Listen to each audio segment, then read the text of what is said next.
हम यहाँ से कहाँ जाएंगे? स्वामी ने मनमथ बाबू से पूछा। आपके विषय में तो मैं नहीं कह सकता। मनमथ बाबू बोले, जाने परिव्राजक कहाँ जाएगा? आप अभी क्षण भर में निश्चय कर सकते हैं कि कन्याकुमारी न जाकर रामेश्वरम जाएंगे। परिव्राजक तो स्वयं भी नहीं जानता कि वह कन्याकुमारी जाएगा या रामेश्वरम या कहीं और। स्वामी ने कहा, आप बताइए कि आपकी क्या योजना है? नगरकाइल जाना है, यहाँ से लगभग 40-42 मील। कन्याकुमारी वहाँ से 12 मील दूर है। मनमथ बाबू बोले, मुझे वहाँ कुछ सरकारी काम है। रुकेंगे कहाँ? डाक बंगले में? नहीं, रत्नस्वामी अय्यर के घर पर। मनमथ बाबू ने कहा, वे वहाँ नमक के कलेक्टर हैं। हम उन्हीं के अतिथि होंगे। उसके आगे मैं पांडिचेरी जाऊंगा। आप पांडिचेरी चलना चाहेंगे? नहीं, अच्छी जगह है। मेरा विरोध पांडिचेरी से नहीं है, स्वामी बोले, किंतु अभी मुझे कहीं और जाना है। तो नगरकाइल से हमारी दिशाएं पृथक हो जाएंगी। मनमथ बाबू ने कहा, मैं तो सरकार के अधीन हूँ, अपनी इच्छा से मार्ग नहीं बदल सकता। मैं भी माँ के अधीन हूँ। स्वामी हंसे। न अपनी इच्छा से कुछ कर सकता हूँ, न अपनी इच्छा से चल सकता हूँ। इस मस्तिष्क को भी वही चलाती है और इन पैरों को भी। तो आप अभी बच्चे हैं? मनमथ बाबू हंसे। माँ की अंगुली पकड़कर चलते हैं। इसीलिए संसार में आकर भी औरों के समान भटका नहीं हूँ। तो माँ हमें क्यों नहीं चलाती? माँ केवल आपकी ही है। आपका वयस्क होने का भाव ही माँ के आड़े आता है। अपने शिशु पुत्र को प्रत्येक माँ अपने वक्ष से लगाए रखती है, किंतु वयस्क पुत्र को तो कोई माँ गोद में नहीं लेती। तो मनुष्य कभी वयस्क ही ना हो। वयस्क होने का भाव तो अहंकार मात्र है। स्वामी ने हंसकर कहा, मनुष्य अपने पैरों चल तो सकता है। चलाती तो तब भी माँ ही है, किंतु अदृश्य रहकर। तब वे अपना आभास नहीं होने देती। स्वामी ने कहा, माँ की अंगुली थाम कर चलने वाला शिशु अपने माँ की इच्छा को देखता, सुनता और समझता है। मनमथ बाबू ने कुछ चमत्कृत होकर स्वामी की ओर देखा, किंतु स्वामी ने अपनी आंखें बंद कर ली थी। वे अपना चेहरा आकाश की ओर उठाकर बोले, शिव शिव। रामेश्वरम जाने का संकल्प बीच में ही रह गया। स्वामी कन्याकुमारी की ओर खिंचे चले आए। सीधा तर्क तो यही था कि नगर काइल से कन्याकुमारी का मार्ग सीधा और छोटा था। उसके इतने निकट आकर वहां से उल्टी दिशा में मुड़ जाना उचित नहीं था, किंतु स्वामी यह भी अनुभव कर रहे थे कि उनके मन को कोई कन्याकुमारी की ओर आकृष्ट कर रहा था। बार बार लगता था कि माँ अपने तर्जनी से कन्याकुमारी की ओर संकेत कर रही हैं। पवन भी उसी ओर चला जा रहा था। सागर का जल उसी ओर बह रहा था। स्वामी यह निश्चय नहीं कर पा रहे थे कि यह कोई वास्तविक निर्देश था या उनके अपने ही मन की माया थी जो उन्हें भरमा रही थी। नगरकाइल में मनमथ बाबू से विदा होकर वे पैदल ही चल पड़े। मनमथ बाबू उनके लिए किसी सवारी का प्रबंध कर देने पर तुले हुए थे, किंतु स्वामी ने उसे स्वीकार नहीं किया। माँ के द्वार पर जाना था तो सवारी पर नहीं, माँ की दी हुई अपनी इन 2 टांगों पर ही चलकर जाना था। मार्ग में कई स्थानों पर वे सागर के कुछ निकट और कहीं कुछ दूर होते गए थे, पर उन्हें सागर उतना आकृष्ट नहीं कर पा रहा था जितना प्रायः किया करता था। उन्हें लग रहा था कि वे किसी स्थान विशेष तक पहुँचने को व्याकुल नहीं थे। स्थान का क्या है, धरती हो या सागर, वे तो सब स्थानों पर एक जैसे ही थे। किंतु कन्याकुमारी कोई स्थान नहीं था, वह माँ का स्थान था। वह तो माँ थी, उनकी माँ, जिन्हें वे कहाँ कहाँ ढूंढ आए थे। थी तो वे सर्वत्र ही, किंतु कहीं वे सर्वथा अदृश्य थी, कहीं उनका आभास मात्र मिलता था और कहीं वे पूर्णतः प्रकट थी, साक्षात। जैसे जैसे वे कन्याकुमारी के निकट होते जा रहे थे, उनके पैरों में जैसे पंख उगते आ रहे थे, पंख बढ़ते जा रहे थे, संपाति के जैसे। मन होता था उड़कर माँ के चरणों में पहुँच जाएं, या फिर हनुमान जी के समान एक बार कूदें और सीधे माँ के सम्मुख जा उतरें। आदि शक्ति माता जगदम्बा ने कन्या के रूप में भगवान भोलेनाथ को पाने के लिए जहाँ तपस्या की थी, पहले तो भक्तों ने उनका मंदिर वहीं बनाया होगा, किंतु माँ की यह कैसी माया थी कि उस स्थान को सर्वसाधारण से कुछ दूर रखने के लिए उन्होंने सागर को आदेश दिया कि वह अपने लहरों रूपी खड्ग से काटकर उस शिला को मुख्य भूमि से पृथक कर दे। होगा, उसका भी कोई कारण होगा। वे नहीं चाहती होंगी कि मछुआरे दिन भर वहाँ अपनी नौकाएं डालें। मृत मछलियों की दुर्गंध सांसारिक चर्चाओं और सांसारिक व्यवहार से उस स्थल की पवित्रता को नष्ट कर दें। वे नहीं चाहती होंगी कि सैलानी आए और अपनी भोग वृत्ति से उस स्थान के परिवेश को दूषित करें। वह तपस्या भूमि थी, दूषित करने के लिए नहीं थी। सागर धरती को काटकर उस शिला, श्रीपाद शिला को कुछ दूर कर दे। सागर स्वयं उसकी रक्षा करे। सागर के जीव जंतु, बड़ी मछलियाँ, मकर, नक्र, ग्राह उसके पहरेदार बने रहें, ताकि विशेष आवश्यकता होने पर ही कोई वहाँ जाए। मंदिर तो साधारण लोगों ने बनवाया था, किंतु श्रीपाद शिला पर चरण चिन्ह तो स्वयं माँ ने छोड़े थे। तपःपूत चिन्ह। श्रीपाद शिला के मुख्य भूमि से कट जाने पर लोगों ने शिला तक जाने के परिश्रम से बचने के लिए मुख्य भूमि का वैसा ही एक मंदिर बना लिया था। श्रीपाद चिन्ह तो वे ही नहीं ला सकते थे, पर उसमें माँ की प्रतिमा स्थापित कर दी थी। अब वहीं माँ का मंदिर था। लोग वहीं पूजा अर्चना कर संतुष्ट थे। वहाँ माँ नहीं तो माँ की छाया तो थी ही। बहुत देर से माँ से बिछड़ा हुआ बच्चा जिस आतुरता से अपनी माँ से मिलता है, उसी आतुरता से दौड़ते हुए स्वामी ने सागर तट पर बने मंदिर में माँ की प्रतिमा को हर्षोन्माद से साष्टांग प्रणाम किया। बहुत भटकाया तुमने माँ, पर अब मैं आ गया हूँ, मैं आ गया। स्वामी की आंखों से निरंतर अश्रु बह रहे थे। हृदय उमड़ उमड़ कर ऊपर आ रहा था। वे डबडबाई आंखों से माँ के चेहरे को देख रहे थे। उन्हें माँ के नयनों में स्वागत की द्युति दिखाई दी। वे जानते थे कि वे यहाँ रोने धोने नहीं आए थे। वे तो माँ के बुलाने पर आए हैं। क्यों बुलाया है माँ? क्या इस पुत्र के प्रति कुछ माया जन्मी है?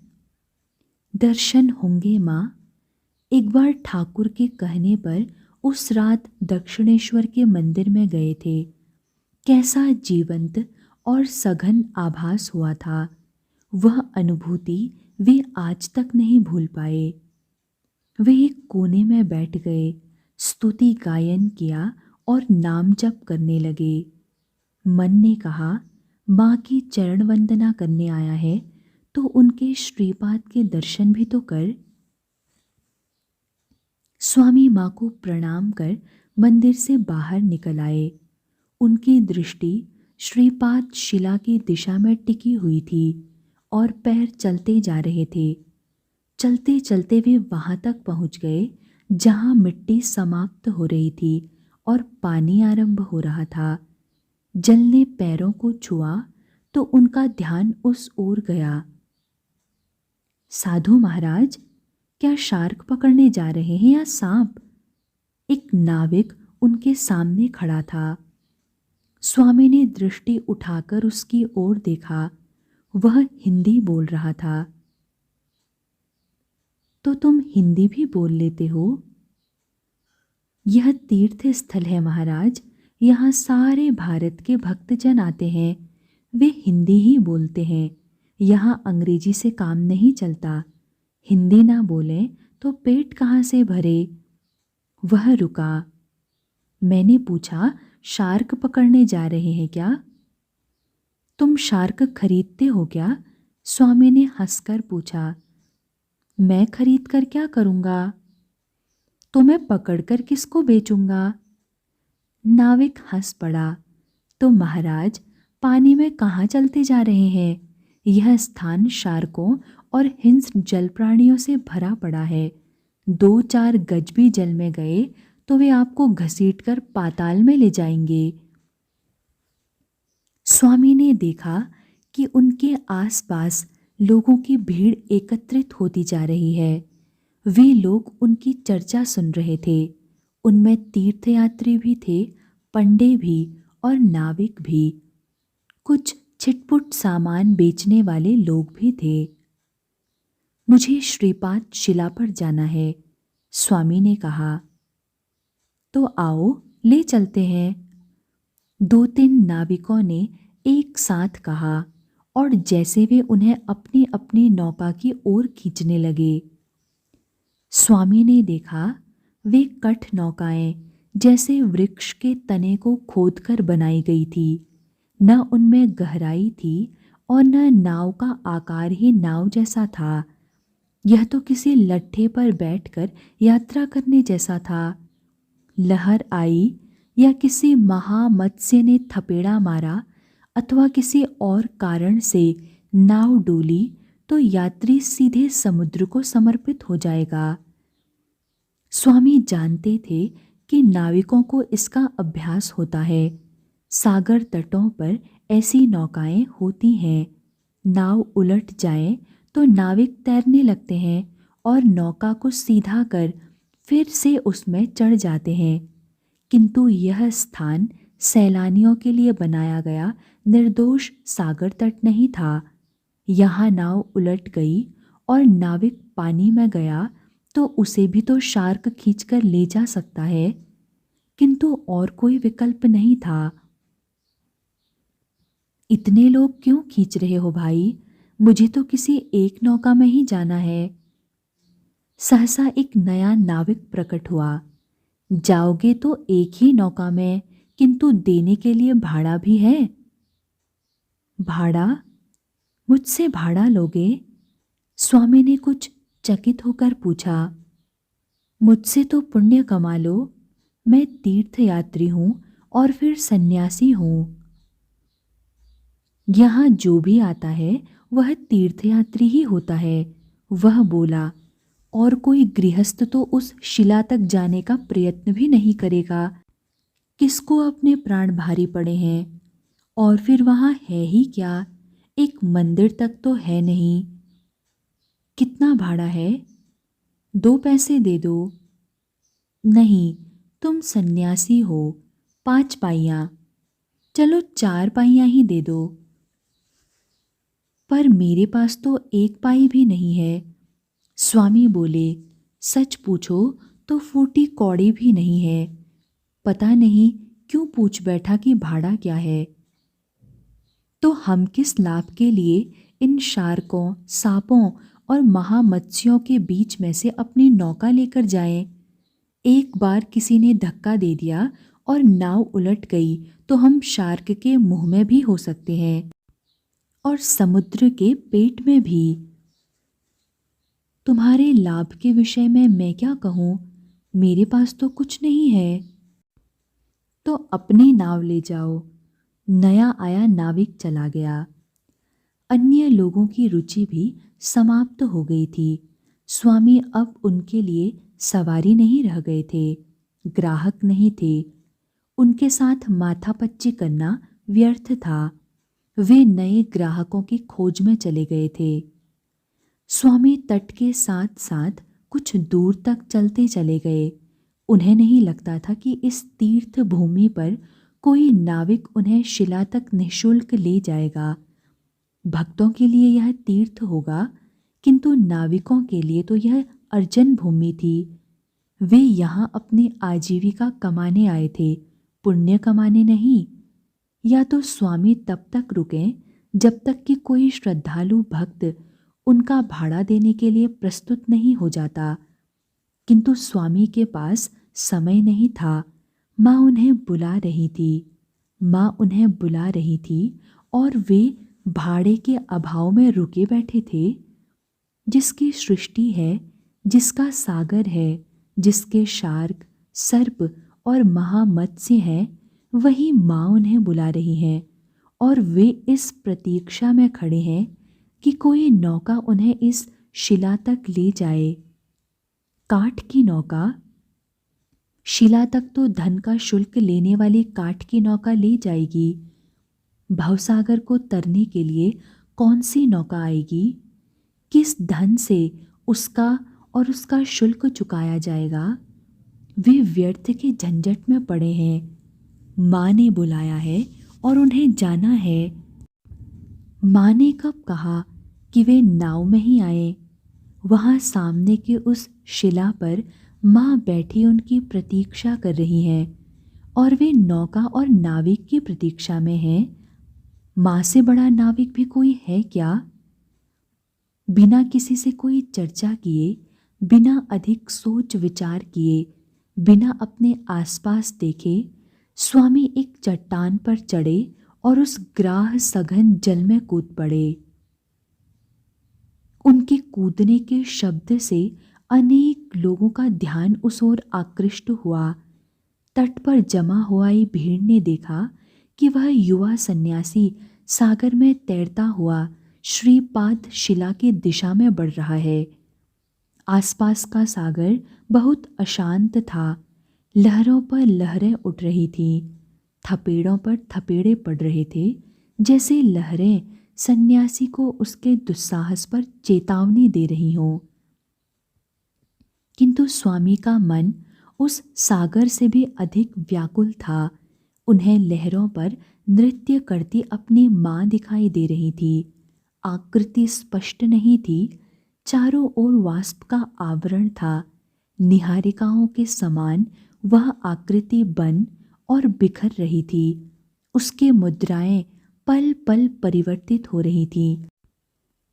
कभी वह हंसकर भुजाएं बढ़ा देती थी, जिसे गोद में उठा लेंगी।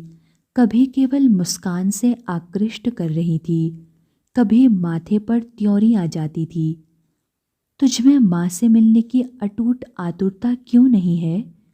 समुद्रों से डरता है, शार्कों से डरता है, उन तुच्छ जीवों की शक्ति पर तुझे विश्वास है, और अपनी माँ जगदम्बा की शक्ति पर विश्वास नहीं है।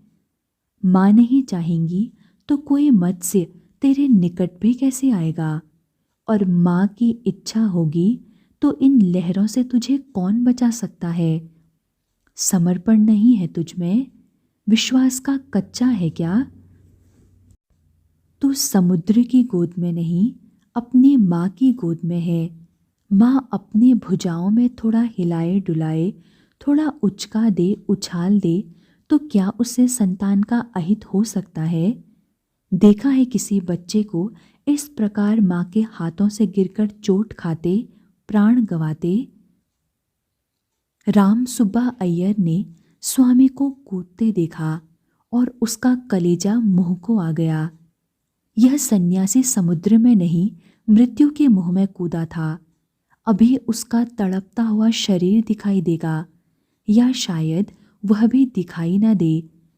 सागर के श्वेत, काले या लाल जल में मनुष्य का थोड़ा सा रक्त आकर मिल जाएगा और सन्यासी का शरीर भक्षकों के पेट में पहुंच जाएगा। सुब्बा का मन हुआ कि वह सन्यासी की सहायता के लिए जाए, पर कैसे जाए? उसमें तो इतना साहस नहीं था कि सन्यासी के समान समुद्र में कूद पड़े और तैरता हुआ उसके पास जा पहुंचे। नौका लेकर जाए, पर तब तक तो जो होना है वो हो चुका होगा। सुब्बा ने अपने आसपास देखा। 2-4 पगों की दूरी पर खड़ा एक अधेड़ व्यक्ति सन्यासी की दिशा में देख रहा था और चिंतित प्रतीत हो रहा था। यह सन्यासी तो नहीं बचेगा, वह बोला। लगता तो ऐसा ही है, पर हम क्या करें? आप? मैं सदाशिव पिल्ले, उस व्यक्ति ने कहा, यहीं रहता हूं। हम हिंदू लोग अपने धर्म के लिए कुछ नहीं करते, सुब्बा ने खींचकर कहा। उस सन्यासी के समान कोई पादरी कूदा होता तो सारे नौका वाले उसे बचाने के लिए भाग खड़े हुए होते। क्यों?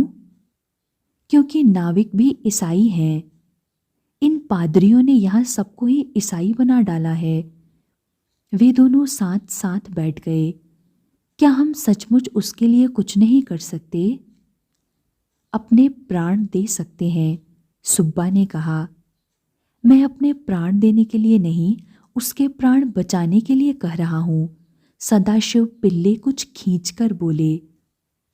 आप उसके लिए कुछ करना क्यों चाहते हैं? सुब्बा ने कहा। वह जानबूझकर अपनी इच्छा से समुद्र में कूदा है। किसी ने उसे ना तो धक्का दिया है, ना समुद्र में कूदने को बाध्य किया है। वह असाधारण साहसी है, असाधारण व्यक्ति है, सदाशिव बोला। मैंने उसे निकट से देखा है, पैदल आते भी देखा है, मंदिर में प्रार्थना करते भी देखा है। क्यों देख रहे थे आप उसको? उसके व्यक्तित्व से प्रभावित होकर। ऐसा तेजस्वी पुरुष मैंने आज तक नहीं देखा।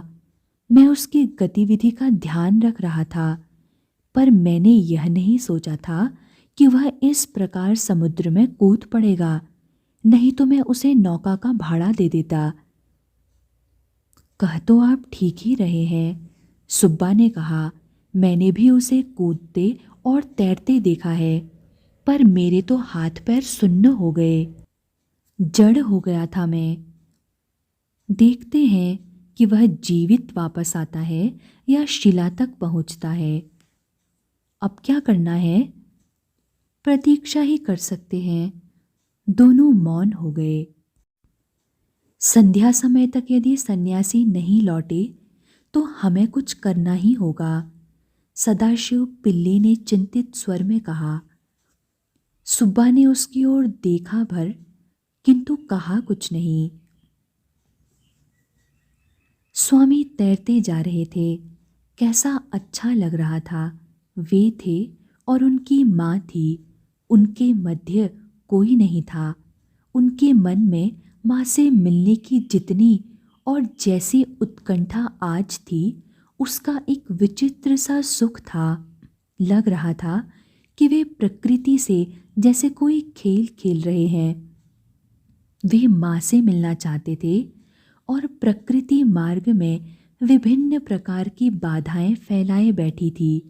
जैसे कोई बच्चा अपनी माँ को सामने देखकर दौड़ता हुआ सीधा उसके पास जा रहा हो, और कोई व्यक्ति खेल खेल में ही मार्ग में अपनी बाह फैलाकर उसको रोक ले, अपनी टांग अड़ाकर उसे आगे न जाने दे, या आंखों के सामने अपनी हथेली रखकर माँ को दृष्टि से ओझल कर दे। किंतु वे वैसे शिशु नहीं थे कि माँ की आंख से ओझल होते ही हताश होकर रो पड़ते। वे जानते थे कि माँ उनके निकट ही है, आसपास है, उन्हें देख रही हैं, लीला कर रही हैं। माँ और बेटा लुका छिपी का खेल खेल रहे हैं। उन्होंने माँ को खोज लिया तो ठीक, अन्यथा माँ ही उन्हें गोद में उठा लेंगी और खिलखिलाकर हंस पड़ेंगी। स्वामी ने समुद्र बहुत बार देखा था, किंतु पानी के इतने ऊंचे उठते पहाड़ पहले कभी नहीं देखे थे।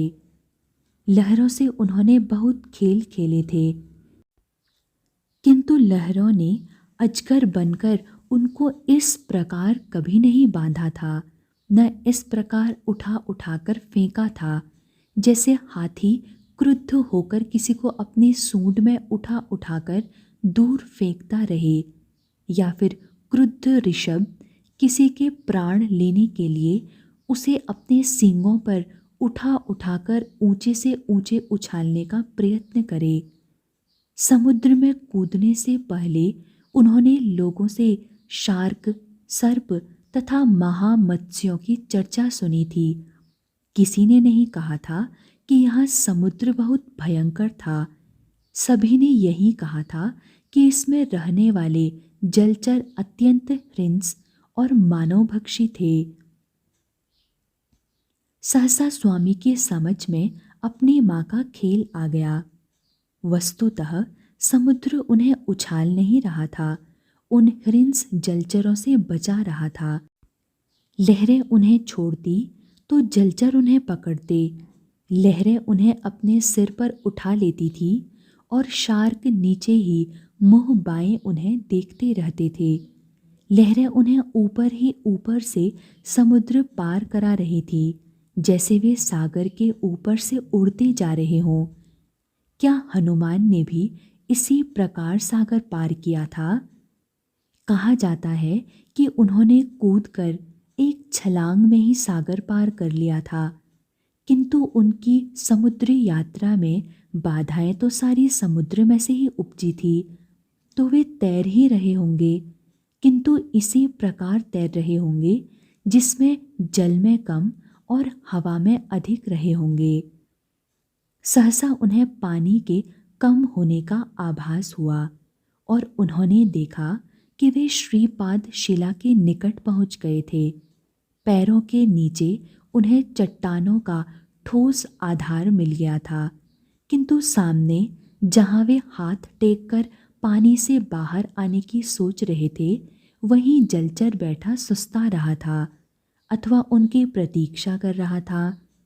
वह अभी उनकी बाह को अपने दांतों में चीत कर उन्हें घसीटता हुआ जल में ले जाएगा, तो इतना तैरकर थक गए स्वामी आत्मरक्षा के लिए क्या कर पाएंगे?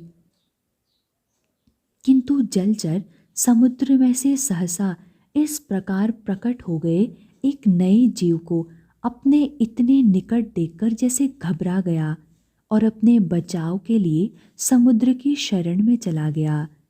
उसके द्वारा खाली किए गए स्थान पर अपना हाथ टिका। स्वामी समुद्र से बाहर आ गए। अब वे पूर्णतः आश्वस्त थे कि वे अपने गंतव्य पर पहुंच गए हैं। उन्होंने दृष्टि उठाकर देखा, सागर और आकाश मिलकर एक हो रहे थे। उनके मध्य की दूरी लहरों ने मिटा दी थी। वेदांत का कितना अच्छा उदाहरण था। सारी प्रकृति मिलकर एक रूप हो गई थी और यह ही जगदम्बा का निराकार रूप था, वास्तविक रूप। शरीर तो वे किसी कारणवश धारण करती थी। स्वामी का मन भी लहरों के समान ही नाच रहा था। वे आगे आए। श्रीपाद चिन्ह वहां से दूर नहीं थे। स्वामी की आंखों में अश्रु आ गए। शरीर रोमांचित हो उठा और मन उमड़ उमड़ कर मुंह की ओर आने लगा। यहाँ उनकी माँ ने तपस्या की थी। वे घुटनों के बल वहीं बैठ गए। माँ, तुम्हारी तपस्या से पाषाण पिघल गए थे और तुम्हारे चरण चिन्ह यहाँ अंकित हो गए। यह भक्तों ने बाद में तुम्हारी प्रतिमा स्थापित की थी और तुमने स्वयं ही सागर का जल बनकर उस मंदिर और प्रतिमा को धो दिया। क्यों करती हो माँ? तुम ऐसा क्यों करती हो? किसी के मन में प्रेरणा बनकर उभरती हो कि वह तुम्हारी प्रतिमा बनाए, तुम्हारा मंदिर बनाए, और कहीं और किसी के मन में प्रेरित करती हो कि वह तुम्हारे मंदिर को तोड़ दे, मंदिर को खंडित कर तुम्हें अपमानित करे। सहसा स्वामी का मन ठहर गया। क्या माँ भी मान अपमान का अनुभव करती हैं? क्या अपना मंदिर बनता देख वे प्रसन्न होती हैं और मंदिर के खंडित होने पर उनको कष्ट होता है? क्या माँ को भी यश की तृष्णा है? उन्हें भी सम्मान की भूख है?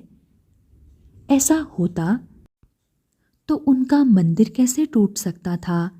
उनकी प्रतिमा कैसे खंडित हो सकती थी? यह तो मनुष्य का ही मन था कि अपने अहंकारवश स्वयं को सारी सृष्टि से पृथक मानता था, अपने मान सम्मान की चिंता करता था, अपना यश अपयश मानता था, स्वयं को किसी से छोटा और किसी से बड़ा मानता था। स्वामी ने माँ के चरणों के सम्मुख माथा टेक दिया। दर्शन दो माँ, प्रत्यक्ष दर्शन दो। एक बार दक्षिणेश्वर में तुम्हारा आभास पाया था तो मेरी मोह माया नष्ट हो गई थी। अब इस बार तुम्हारे प्रत्यक्ष दर्शन हो जाएं तो यह सुख दुख सब मिट जाए, चिंताएं और समस्याएं समाप्त हो जाएं। मैं तुम्हारे चरणों में बैठा तुम्हारे सुंदर मुख को निहारता रहूं, तुम्हारी आनंद स्वरूप प्रतिमा को देखता स्वयं को भूला रहूं। मेरे लिए इस माया मोह का अस्तित्व ही न रहे। सहसा स्वामी को माँ की सजीव उपस्थिति का भान होने लगा।